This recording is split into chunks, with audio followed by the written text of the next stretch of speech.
ഈ തല്ലുമാലയും സുലേഖ മനസ്സിലൊക്കെ ഇറങ്ങിയപ്പോൾ DQ എനിക്ക് മെസ്സേജ് ചെയ്തിരുന്നു ഇങ്ങനെ കൊള്ളാൻ നല്ല അടിപൊളിയായിട്ടുണ്ട് എന്നൊക്കെ പറഞ്ഞപ്പോൾ ഞാൻ പറഞ്ഞു ഇങ്ങനെ ഞാൻ കലിയിലൊരു ചെറിയ ഒറ്റ ഷോട്ടിലുണ്ട് എന്ന് പറഞ്ഞപ്പോൾ പുള്ളി അത് നീയായിരുന്നാ എനിക്ക്, എന്നിട്ട് പുള്ളി ഇനി കാണുമ്പോൾ ശ്രദ്ധിക്കണം നോക്കണം എന്നൊക്കെ പറഞ്ഞിട്ട് പറഞ്ഞു. അത് എന്നിട്ടിപ്പോൾ DQ എടുക്കാന്ന് പറഞ്ഞത് അതൊരു ടീമാണല്ലോ, അവരൊരു ഡിസ്ട്രിബ്യൂഷൻ ടീമാണ്. ഇപ്പോൾ DQ ഒന്നായിരിക്കില്ല അത് കണ്ട് അത് അവർ പക്ഷേ സെലക്ട് ചെയ്ത് എനിക്ക് തോന്നുന്നു ഇപ്പോൾ ലോകയും കൂടി വന്നതോടുകൂടിയിട്ട് അവർ കൂടുതൽ ആൾക്കാർക്ക് കൂടുതൽ വിശ്വാസം പ്രതീക്ഷയൊക്കെ കൂടിയിട്ടുണ്ട് അവർക്ക്.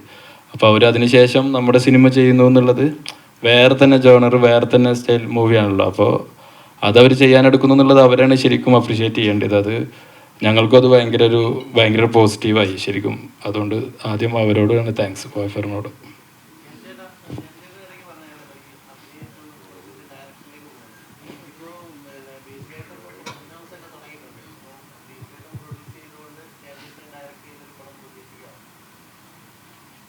അവന് അത്ര പൈസ ഉണ്ടോ?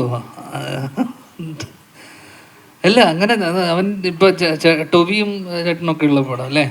അല്ല അനൗൺസ് ചെയ്താ?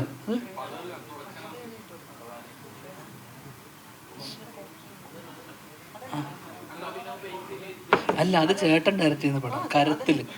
ഇത് അല്ലല്ല ബേസില് തുടങ്ങിയിട്ടല്ലേ ഉള്ളൂ. അത് തുടങ്ങട്ടെ. തുടങ്ങട്ടെ.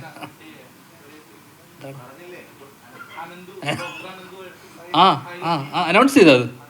ആണോ? ഓക്കെ. അതിന് ഓഡിഷന് അടുത്ത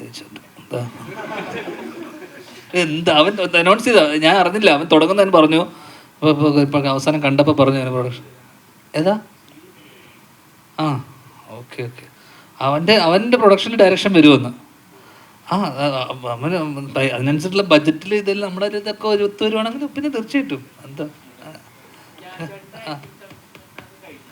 ഇത് ഈ 2 മാസത്തിൽ കഴിയും. 3 മാസം. അടുത്ത വർഷം കിടക്കും. അത് തിരാറ്റും ഉണ്ട്. തിരാറ്റും ഉടനെ ഇല്ല, അതിന് മുന്നേ ഒരു സിനിമ കഴിഞ്ഞിട്ട് തിരാറ്റും ഉണ്ടാവുള്ളൂ.